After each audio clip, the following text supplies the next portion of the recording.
motivating people is an ongoing problem. I don't think there's one person who figured it out, because some of the best employers in the world that we know, your Google and Apple, they still have people who quit. So the idea of motivating people in a way that they're completely satisfied, I think it's a myth. It's an ongoing, because people change, generations change. Emma brought up an issue of Gen Zs and Gen X and etc. How you motivate those people is different.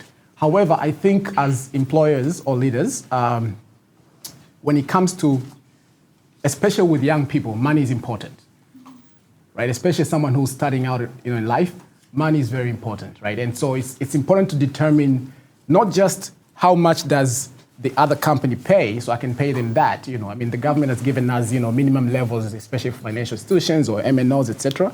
Minimum level. If you as an employer feel like that minimum level does not give your people sufficient comfort to live a lifestyle that you want them to live, you shouldn't stay on the minimum, right? I think that's key, and your people will know if you're going that extra layer. The purpose of a company, obviously, at the end of the day, is to make a profit. And so what leaders do is they will reduce the cost as much as possible and increase the price as much as possible, right? And part of reducing the cost as much as possible is reducing salaries as much as possible, right? And so if you make a mistake of taking advantage of your people's lack of understanding or your people's inability to negotiate salaries for the sake of making an extra buck on the bottom line, eventually they'll catch up and they'll figure it out, right? And then they'll be less motivated. So I think when it comes to, especially because we're talking about money, I think as leaders we have to try. Most people who leave college, come to the workforce, have absolutely no clue how to negotiate a salary. You ask them, it's the same thing I was told. How much do you want to get paid? Tell them to pay you whatever they have planned. That's not a good answer. Yeah. It puts you in a very weak position. It's a horrible answer, right? And I think you said, someone asked if we should have a curriculum for personal finance. Yes, we should, and people should be taught how to negotiate salaries, But for those of us who are interviewing people and then they come and they don't know how to negotiate salaries, we should help them. Because ultimately, this is someone who's coming to the workforce and they will produce to help you, grow the bottom line. And it's really, really tough. It's easier said than done, because at the end of the day, you're looking at the bottom line and you want to, increase your shareholders' value. And so you figure if I pay this person less, they won't even figure it out, So I think it's intentionality, but the idea of motivation in general, it's an ongoing question that I don't think anyone has fully answered it yet. Yeah. Yeah, thanks for that question, particularly because nisingependa kuchanganya mambo ya dini na ya katika hili hapa.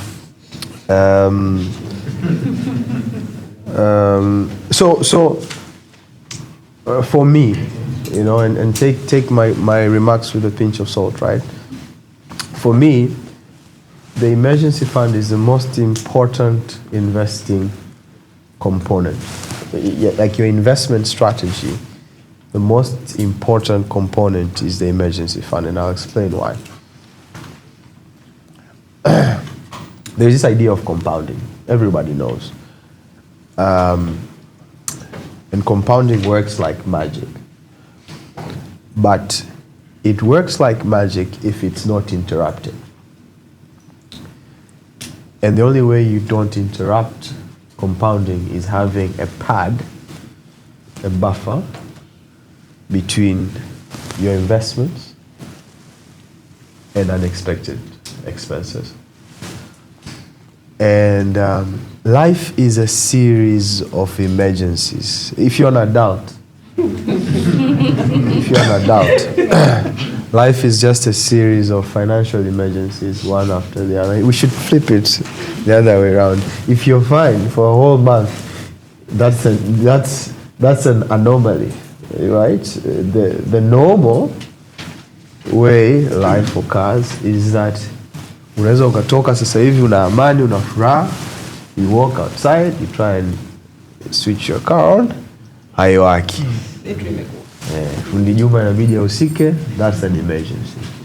What you want is some margin between you and these emergencies so that you can keep your investments to remain compounding. And this is a critical. A lot of people want to just start investing. It's a critical component. It's so critical. This is my favorite chapter in this book, by the way. It talks about built-in margins or functional redundancies. A lot of us think redundancies are a bad thing. You want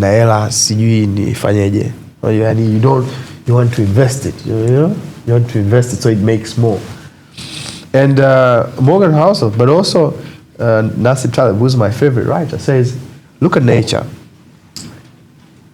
Nature, for everything important, nature builds in functional redundancies, right?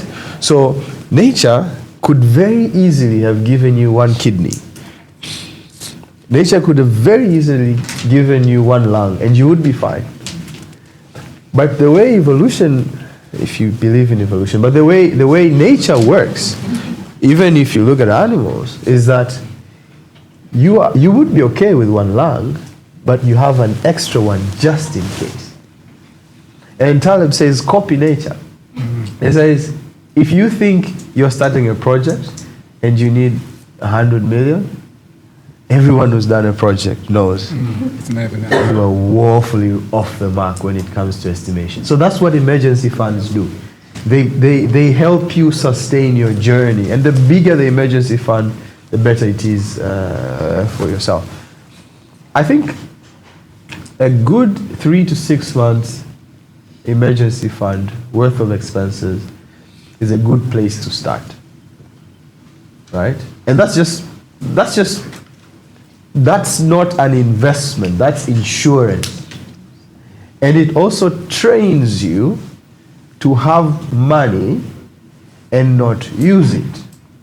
Because you need training to have money and that money is not itching, right? It's just there. You don't have any plan, you're not using it, it's not budgeted, but it's there because as an adult, something will happen. A health emergency, a family emergency, a house emergency, a car emergency, a transport emergency. It's going to happen, guys. Everyone knows that, right? Everyone knows that. Throwing a question in there, right? Yeah. Migopo, is that an emergency? Meaning that you have your cushion, I spend 2 million a month. Yeah. You may save 12 million, right? Yeah. So if anything happens, I'm sorted for the next 6 months. Yeah. And then suddenly, Chris anakupigia simu, Uh-huh. which is unlikely to happen, but yeah, let's just say. Anasema ndugu yangu, nataka milioni 7 nairudisha wiki ijayo. Is that an emergency? Kwanza Chris hawezi kunipigia. Sipokee hizo simu. Lakini as a matter of principle, I think I'm the most katika masuala ya mikopo mimi ndio wale watu wenye msimamo mkali ni mimi, because I don't believe Chris's emergencies can easily move to my emergency, right? And the emergencies are known. Health, right? The things to do with the 4 walls of your house: food, shelter, clothing, and if you have dependents.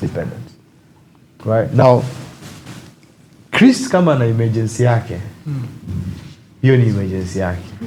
Right? So we need to have a Chinese wall that says, bro, that's your emergency. It's not my emergency. But because the problem with perhaps black tax is that sometimes people have a way of being entitled to your means, whether you have a loose or tight relationship. And in Tanzania, the funny thing is, anyone can take any relationship anywhere, right? So we met at Uongozi Institute. You asked the question, I answered it. And that is a relationship. Ndo ubuntu wenyewe umeanza, right? So kama una harusi mwezi ujao, right? No, right? So and I've had these situations a number of times, and I'm a little bit bolder these days. I'm very quick. I say no very quickly, right? Very, very quickly, very clear no's, right? But if you're not careful, you will have these perceived debts to society that you really shouldn't be entertaining. So my point is, your emergencies are your emergencies, right? And for those people, I remember sitting my brothers, I come from a family of 3 brothers. I remember sitting my brothers down some years back, and I said, look, guys, first we need to start a fund, right? I don't want to hear it. We need to start a fund because we are on our own. This family, we are on our own. So if anything happens, it's us, and I want a pad. I want some protection. So we say yes. And then 2, we are going to classify what emergencies are. It's our parents, it's one of you guys, and if it's your dependents. Those will be emergencies. We will dip into the fund. And that's a separate point. But I think you would know intuitively that this is an emergency. An emergency is not, I said food. An emergency is not going to the restaurant. It's food. An emergency is not a car upgrade. It's transport. An emergency is not an apartment or a house upgrade. It's housing, right? It's needs, not wants. Not dreams, not ambitions, right? It's needs. You need that because that helps you build an university. So once you're up the ladder in that, and it takes a while to do that, by the way, right? Building 3 to 6. And by the way, there's such tremendous peace that comes with knowing that something happens to me right now. I'm sorted. You know, there's mental health. There's also tremendous peace that comes with knowing that in case I need to change a job, in case I need to go into a negotiation, I'm not going to take any offer somebody throws at me because I'm not, you stop the crisis mode, right? Because you have that. It takes a while. With the people I've worked with, it probably takes 1 or 2 years, but it's definitely worth it. Definitely worth it. Now you come to the investing, right? Now, I think with investing, I would just want to say something on optics, right? Part of the reason we don't, I was training some girls organization some weeks back, and they said, look, we can't invest. And I say, part of the reason we don't, as a matter of culture, is we're not willing to start small, right? We are not willing to start small. And this for me is a fundamental principle that anything that is going to be done consistently has to be done in micro doses, right? So it's manageable, it's doable, it's not painful, but it can be done again and again and again and again. So dada isema, okay, una laki mbili. You can obviously invest ukiwa na laki mbili. You can obviously invest ukiwa na 50,000, right? And you may look at it now as not a significant amount of money, but what you're doing is training your brain, you're rewiring your habits to start investing for the long term, because you're thinking long term. You're thinking, Malta, I look at the faces in this room, and you guys are going to be around for a long time, right? So we're talking about 3 decades down the line. Imagine what compounding can do 3 decades down the line. Because you do not want to be old and broke. I tell you that. You want to be young, maybe and broke. You want to be middle-aged, maybe and broke. But old and dependent on other people, you're not only a burden, but you know that you're a burden. and the people around you know that you're a burden, it's you laugh, but it's really difficult, right? And this is 3 decades down the line. Now imagine you have 3 decades of compounding. Now if you just put some money, I promise you, when you get there, and the fact that you have cash, you'll be able to take a lot of opportunities. Now, you mentioned whether it's housing or investing. I think it's not an either or. Of all the debts that I reject almost religiously,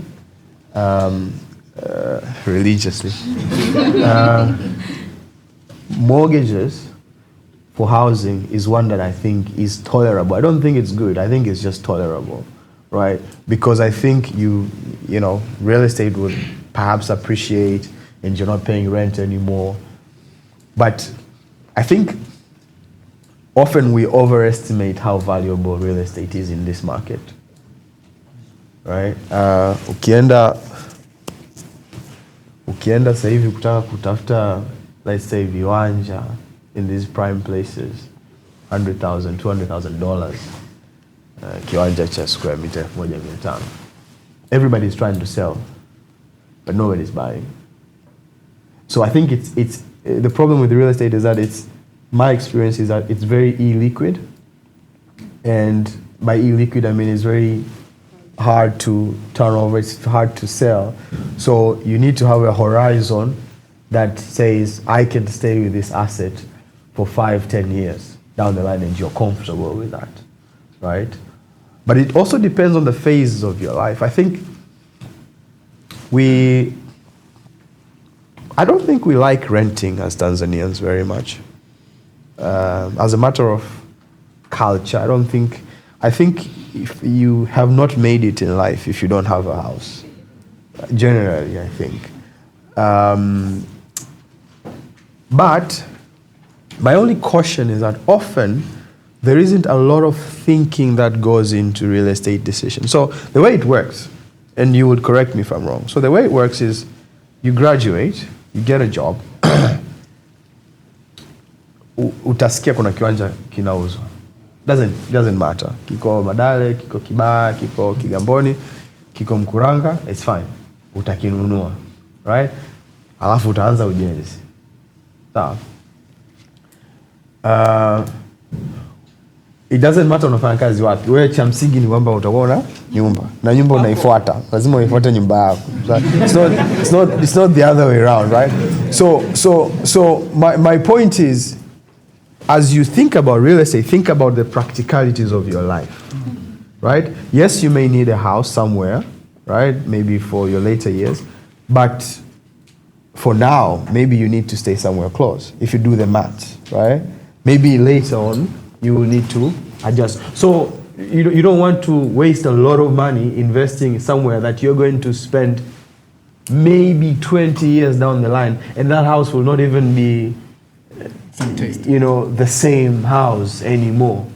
So that's the only caution I would put. But I think generally real estate is a really good investment. But we really ignore this. And just to tie sort of a connecting thread in this is part of the problem with our investing is that as a culture, Anna mentioned this,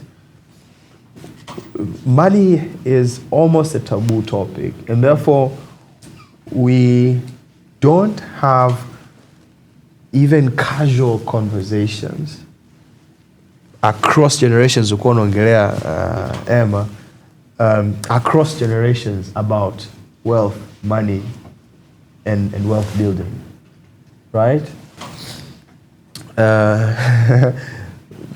Some months back, I was talking to my dad about I am trying to create a wheel. My dad was like, "This is crazy. What are you talking about?" Right? But things like that we don't talk about, right? But imagine if from a very young age you're having dinner, you're talking to your father, you're talking to your mother, and you're talking about, okay, this month, this is our budget. We can do this. We can do this.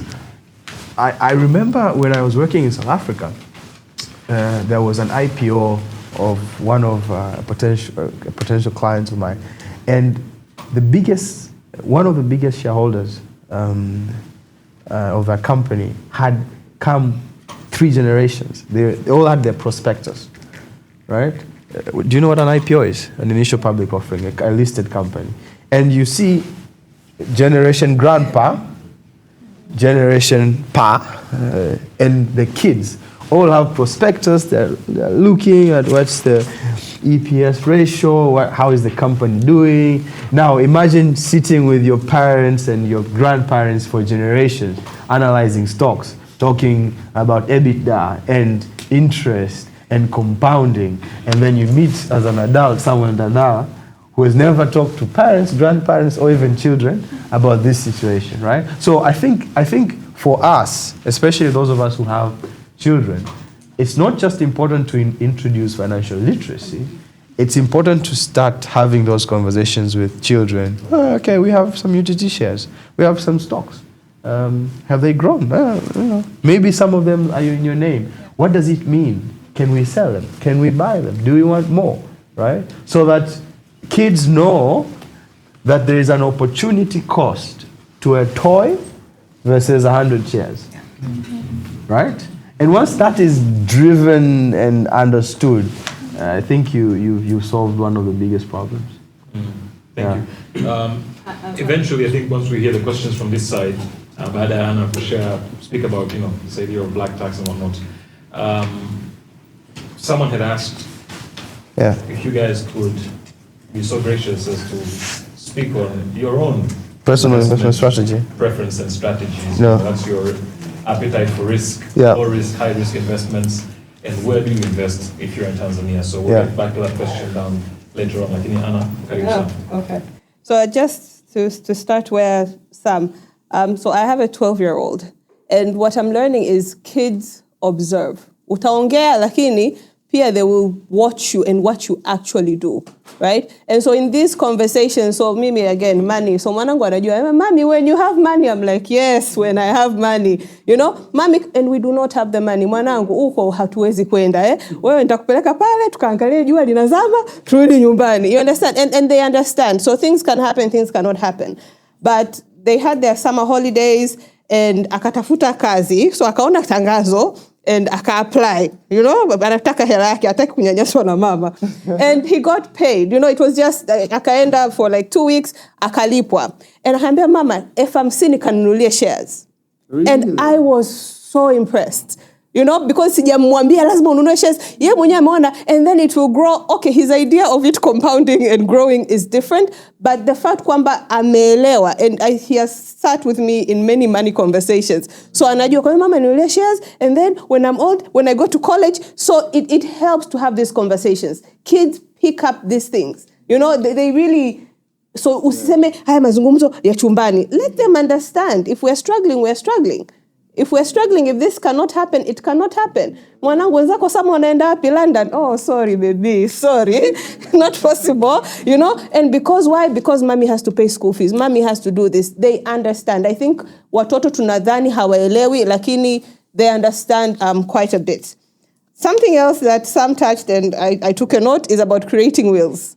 2020, nilipata na COVID moja, amazing. And I think, Israeli nilimwona huyo hapo. And I think it dawned on me kwamba effort zangu zote, if I die, they die with me. And it's such a waste. All my hustling, all my projects, all my everything that I do, ningekufa hamna mtu angejua na account ngapi, hamna mtu angejua na kiwanja Mkuranga, hamna mtu angejua nina shares, nina bonds, nina UTT. So it's a conversation, and I think waswahili tunasema unachulia sio vizuri, but all the hard work that we do, if you drop leo, who knows about it? Who is it for? Ukifa leo watoto wako wakaenda huko kwa shangazi sio huko kijijini, meanwhile kuna hela tunatafuta, we don't know ni za nani zinarudishwa BOT after a couple of years. Right? So I think beyond the conversation, we have trust issues as a people. Find your lawyer, get your affairs in order. Because it would be really sad that you all worked hard, you got all this education, And then the day you're not here, your kids are suffering, all because you did not do some admin work, right? And again, sisi hapa ambao tumeona wazazi wetu wakatutenda, now we are making those informed decisions. I would not want my kid to go through what I went through. Because mzee akichaga kuacha, pambaneni na hali zenu. Tulipambana kweli, right? He touched about housing. Now housing, I've worked in banking for the last 15 years. I do not own a house.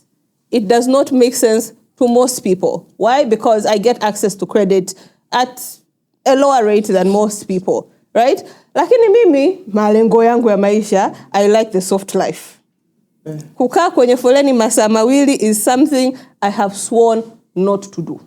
Sawa? So the fact that I know I cannot afford to buy a house in Masaki, or Kinondoni, or Uku, I can rent. It's a decision I've made. Sawa? Kwamba mimi, I will not build a house, I will not take a mortgage, nitapanga. Uku, Uswahilini. And I will get to work in 10 minutes, and maisha yangu yote, they're within a 5-kilometer radius. And for me, that is my definition of soft life. For other people, it's business class. For me, ni kwamba sikai kwenye foleni more than 10 minutes. Yani, neza nkalia kwenye traffic. I lose my mind. I'm like, what am I doing here? Some people find it okay. Their need to own a house is bigger than everything else that I consider luxury. Again, comes back to malengo. What do you really want, right? Mimi, I value mobility. I want to travel. I'm open to getting a job. Yani kuniambia kuna kazi South Africa, I can pack my bags and my son and we go. You understand? Having a house adds that, namwachia nani, naenda wapi. And I don't want that. It's life decisions that I've made. Now, please, do not say, mimi nataka kuishi sitojenga, while kati wewe, you have very different ambitions and aspirations from me, right? So I think when we look at things here, also, what is important to you? For me, nimai kuishi Mbezi and I swore. Nilikuwa naamka kabla mwanangu hajaamka na narudi amelala. Alianza kuniita dada. I was like, okay, what for?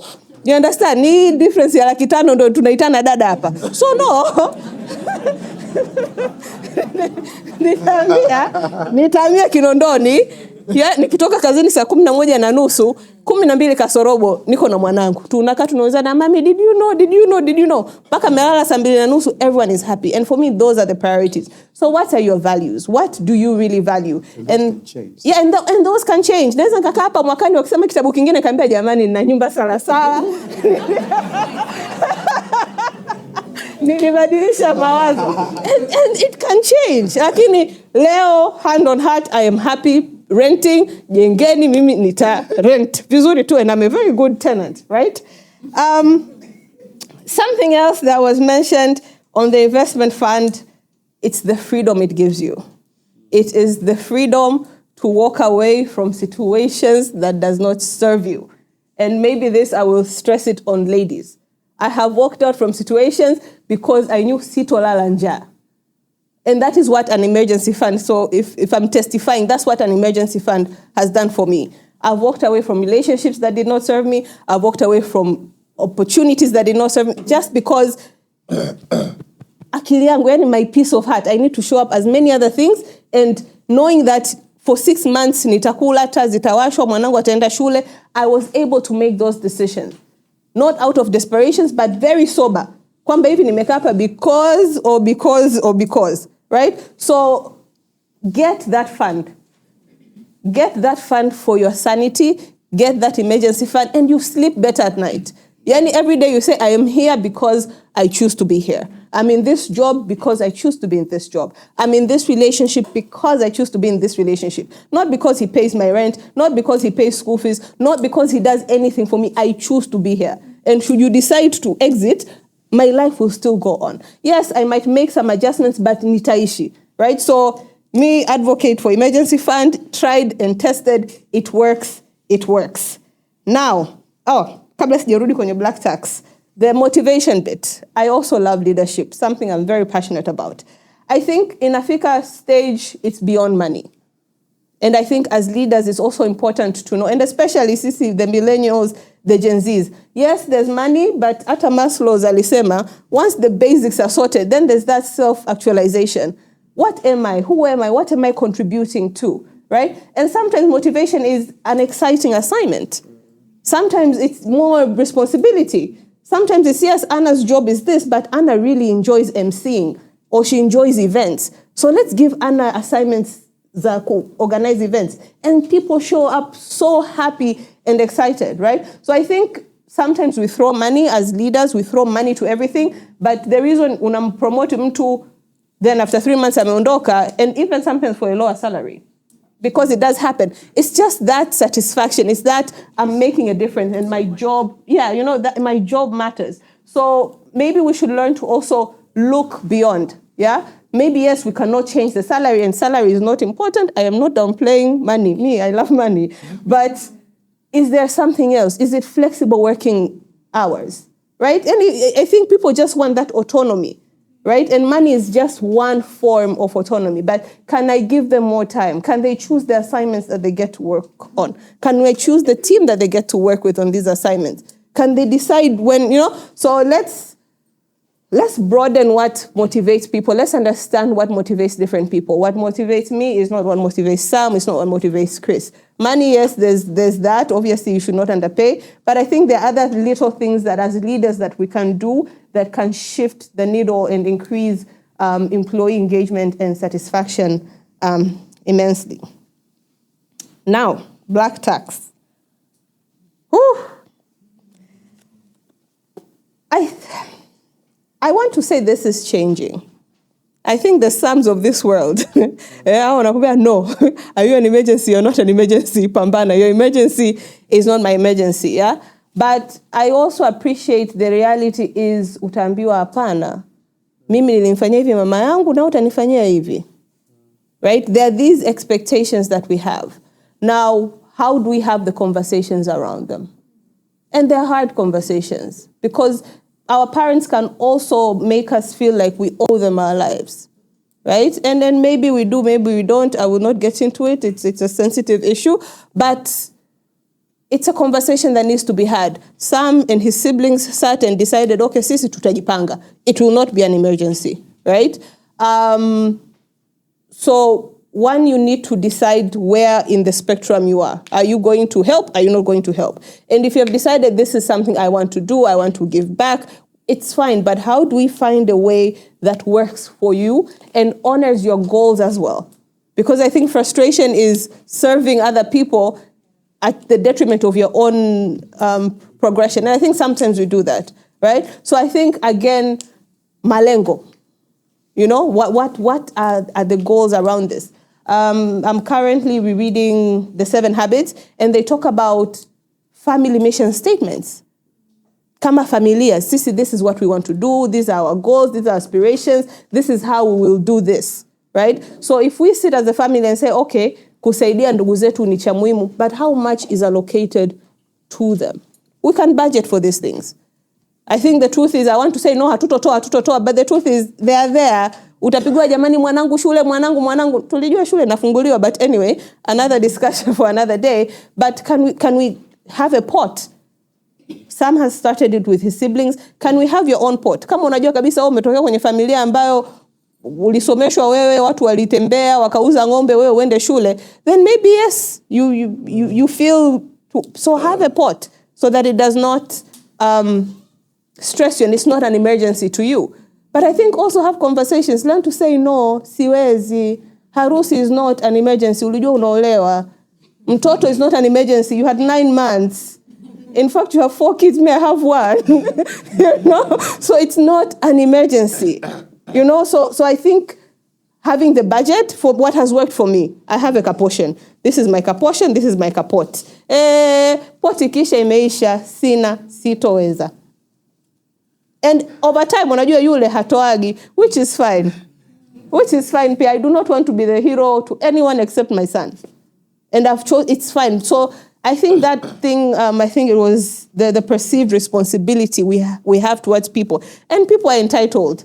Tumekuona umepaka lipstick, tumekuona umeendesha gari, tumekuona umeenda restaurant, yes, it is my money and I've budgeted for it. But let's have conversations as families. Let's manage our parents, because I know sometimes it's pressure from our parents. Ndugu yako, agenda, ndugu yako. But mama siwezi, siwezi.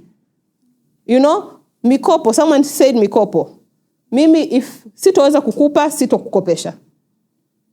Yani tusiharibu urafiki, tusiharibu undugu, tusiharibu Ana, naomba milioni moja. Milioni moja sina.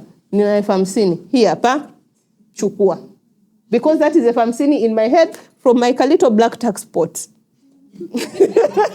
No, guys, it's true. I have my little pot and I've made peace. And it has been a journey. Because sometimes nina huruma, yani una imagine, yani nawe ni mzazi, yani jamani. But jamani, mimi na 50,000. It seems weird kwamba mtu ana shida ya 2,000,000, mimi nampa 50,000, but I'm like, undo mchango wangu, and you don't even have to give it back. So nisikae na expectation kwamba hiyo hela itarudi, because history has shown people think I don't need my money back. Right? Because there are people like, "Kuna unahitaji hiyo hela?" And I'm like, "My guy, uko unakuja kukopa na machozi." And now suddenly, you understand? So let's not break our backs tusisimamishe maendeleo yetu na familia zetu in the name of other people, because guess what? Watapata sehemu nyingine. Yani no one has ever died because wewe ulikataa kumkopesha hela au ulikataa kumpa. And it's a learning for them. Plan. Mimi ukija kuniomba kwanza, I will also give you a speech. So I'm probably not the best person. Nitakwambia sina, and then nitakwambia lakini ndugu yangu, wakati shule tunajua wote zinafunguliwa lini. Why tell me leo mtoto anahitaji viatu kesho like you did not know? Right? So tough love. Let's have the difficult conversations.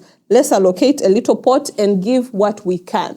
And sometimes it will differ. There are months I can, there are months I cannot. And I'm very honest. You do not have to perceive me anyhow. This is my money. Napambana kila siku asubuhi for this money. So it is what I can give. Right? But perhaps it's also an issue of teaching people how to fish. You know, maybe not so much giving them fish. So are there opportunities? You understand? Like, kwa sababu kuna mtu kila mwezi utampa 50,000 mpaka lini? You understand? So naomba ujifikirie, what are you interested in? Ni saluni. Nenda shule. Yani, let's also find a way, because if it's a burden, and I use the word lightly, that you have, and it's something that you have to do, you have determined you have to do, then find a way of easing the burden on yourself. Find a way of making people independent, make them less reliant on you, right? Pia na sisi tufikiriani, don't feel kwamba the only msaada ni kumpa hela. It could be a skill. It could be kumtafutia kazi. Embu leta hiyo CV yako. Nimetafuta kazi sijapata. Anna, nisaidie kuangalia CV. Emma, you understand? So let's also be innovative, tusilemezane. I know ujamaa, yes, it has worked for us, but tunapoelekea na malengo yetu ambayo tunayo, it is important that we teach people how to fish as we're helping them, so that we are also